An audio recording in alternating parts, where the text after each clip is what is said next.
Hello dear patients, thank you so much for the channel subscription. याद रखिए कि channel के सब्सक्रिप्शन के बटन के साथ साथ लाइक और बेल आइकन का बटन ज़रूर दबाएं ताकि आपसे कोई भी नया वीडियो मिस नहीं हो और आपको सारे नॉलेज बेस्ड वीडियोस मिलते रहें। Hello patients. मैंने आपसे बात करी थी रिगार्डिंग लैप्रोस्कोपी बहुत बार इन बहुत सारे पहले के लेक्चर्स के अंदर, और आज के लेक्चर्स में आपको ये बताना चाहती हूँ कि हाउ टू डिसाइड, आप डिसाइड कैसे करोगे कि आपको लैप्रोस्कोपी चाहिए या आपको ओपन सर्जरी चाहिए। बहुत से ऐसे सर्जन्स होते हैं जिनके बेसिस पे जिनसे आप सालों से इलाज करा रहे हो और उनके पास आप अपनी बहुत सारी प्रॉब्लम्स की वजह से जाते रहते हो, जिनके ऊपर आपको ट्रस्ट होता है। और कभी मान लीजिए आपको एक छोटी सी सिस्ट हो गई ओवरी के अंदर, correct. You went to that doctor and the doctor tells you कि हाँ सर्जरी तो हो जाएगी पर मैं ओपन सर्जरी करती हूँ, I don't do laparoscopic surgery.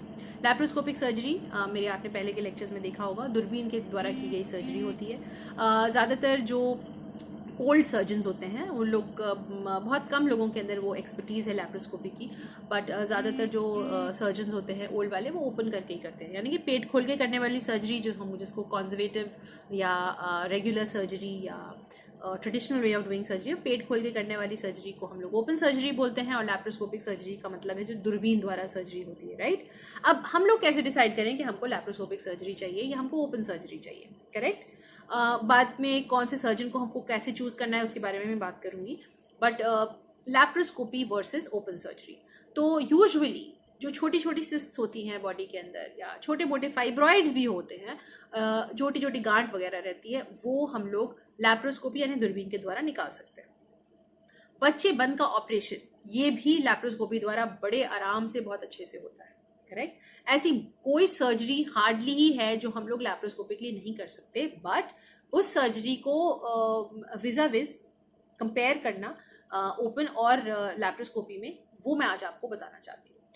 In fact uterus का भी ऑपरेशन यानी कि यूट्रस निकालने का भी ऑपरेशन हम लोग लैप्रोस्कोपी से करा सकते हैं, बट आप लोगों को उसके अंदर क्या एडवांटेज वर्सेस क्या डिसएडवांटेज होगी। सो आपके पास सबसे पहले ऑप्शन लैप्रोस्कोपी का ऑलमोस्ट हर किसी प्रॉब्लम के लिए है। आप अपने डॉक्टर से ये डेफिनेटली पूछ सकते हैं कि क्या ये ऑपरेशन लैप्रोस्कोपी यानी दूरबीन से हो सकता है या नहीं। आप करेंगे या नहीं वो दूसरी चीज़ है, बट लैप्रोस्कोपी से हो सकता है या नहीं।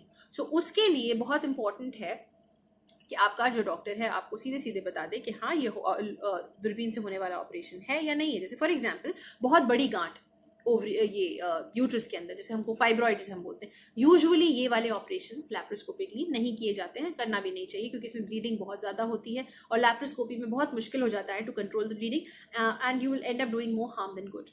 लैप्रोस्कोपी यानी दूरबीन से करे हुए ऑपरेशन का फायदा सिर्फ ये है कि आप लोगों को हॉस्पिटल में कम रुकना पड़ता है, इसमें दर्द कम होता है और आप अपनी वापस से अपने काम पर जल्दी जा सकते हो as compare to open surgery. Open surgery में चीरा बड़ा होता है, ऑपरेशन देर तक चलता है, हॉस्पिटल में आप देर तक रुकते हो और वापस जाके घर के काम करने में भी आपको टाइम लगता है। वापस हॉस्पिटल या आप जहाँ पे भी काम करते हो ऑफिस वगैरह जाने में भी आपको कुछ ज़्यादा दिन की छुट्टी लेनी पड़ सकती है ओपन सर्जरी में। लेकिन कुछ ऐसे ऑपरेशन होते हैं जैसे बड़ा ट्यूमर, बड़ी गांठ, ये आप लोग ओपन से ही निकालो तो ज़्यादा अच्छा है, राइट। छोटी छोटी गांठ है, छोटा यूट्रस का साइज बहुत बड़ा नहीं है, आप यूट्रस को भी इससे करवा सकते हैं। जैसे मैंने आपको बताया बच्चेबंद का ऑपरेशन बहुत बेहतरीन तरीके से दूरबीन के द्वारा हो सकता है। तो ये कुछ ऐसे ऑपरेशंस हैं जिसमें आप दूरबीन का ऑपरेशन कराएं तो आपको ज़्यादा फायदा है as compare to going ahead with open surgery. तीसरी और बहुत इंपॉर्टेंट चीज़, बहुत सारे ऐसे पेशेंट्स होते हैं जो बार बार दर्द करके हम लोग के पास आते हैं। कहीं कुछ अल्ट्रासाउंड का रिपोर्ट है, कहीं कुछ अल्ट्रासाउंड की रिपोर्ट है, उनको समझ ही नहीं आ रहा है कि अब क्या करना है, लेकिन दर्द वहीं का वहीं बना हुआ है। ऐसे पेशेंट्स के लिए भी लैप्रोस्कोपी बहुत अच्छा ऑप्शन है। क्यों? क्योंकि वो सिर्फ डायग्नोस्टिक ही नहीं, वो आपको ये सिर्फ ये पता ही नहीं चलाएगा कि आपको दर्द हो क्यों रहा है, आपको वो दूरबीन से वो चीज़ वापस भी निकाल सकता है। क्योंकि ऐसी चीज़ जो अल्ट्रासाउंड के अंदर पकड़ी ही नहीं गई वो ज़्यादातर छोटी ही होती है, लेकिन कभी कभी अंदर एडहीशंस होते हैं। एडहीशंस का मतलब है एक से दूसरी चीज़ें चिपकी हुई हैं अंदर, वो चीज़ों को बहुत अच्छे से डिलीनिएट करके लैप्रोस्कोपी ना सिर्फ उसको एडिशंस को छुड़ाता है, काट के छुड़ा देगा, एट द सेम टाइम आपका दर्द भी कम हो जाएगा और आपका जो मर्ज है वो पकड़ाई में भी आ जाएगा। सो यही इंपॉर्टेंस है लैप्रोस्कोपी की और यही इंपॉर्टेंस है to go head with laparoscopic operations यानी दूरबीन के ऑपरेशंस। और मैं आप लोगों सबको यही सलाह दूंगी कि इसके बारे में अपने गायनेकोलॉजिस्ट से बात ज़रूर करें। वो करते हैं या नहीं करते, वो आपको कहीं और रेफर कर देते हैं या खुद करते हैं, वो उनके ऊपर छोड़ दें, लेकिन कम से कम उनसे पूछें ज़रूर। Thank you so much.